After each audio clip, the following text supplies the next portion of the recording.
We're still observing kasi bagong program to, bagong proposal namin to at tinitesting namin yung system. So bukas mag-meeting pa kami kung ano pang mga reports na problema or paano namin i-expand. So we'll find out tomorrow kung ano yung mga problem areas namin. And then pag hopefully kung maayos namin over the weekend, we can expand this and expand to more cities and more regions. And hopefully within April, the whole country na.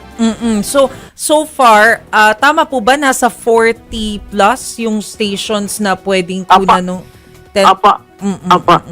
So, ibig 40 sabihin... lang, testing pa lang kasi bagong app to, bagong system na ginagamit namin. So we're observing lang kasi baka kung biglaan namin i-roll out sa buong bansa tapos ang dami pa lang problema. So baka dismayado lang yung mga drivers natin.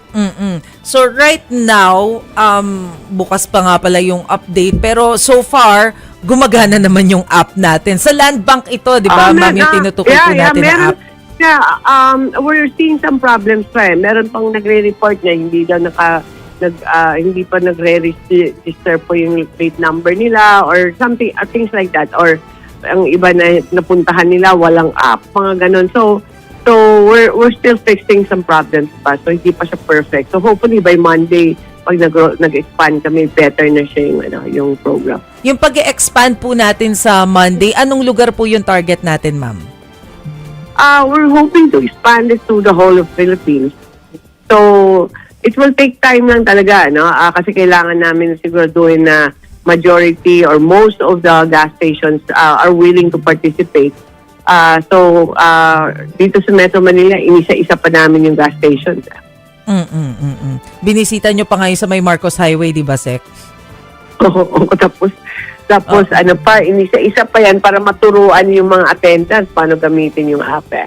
So, hindi ganun kadali. Pero I think basta maayos na namin yung mga problema, I think mabilis na naman. So, within April, within the next 2 weeks, we can roll it out. Secretary, so pasensya ka na sa kulit ha. Makikibalita rin kami kung naibigay na ng oil companies yung datos for unbundling of pump prices.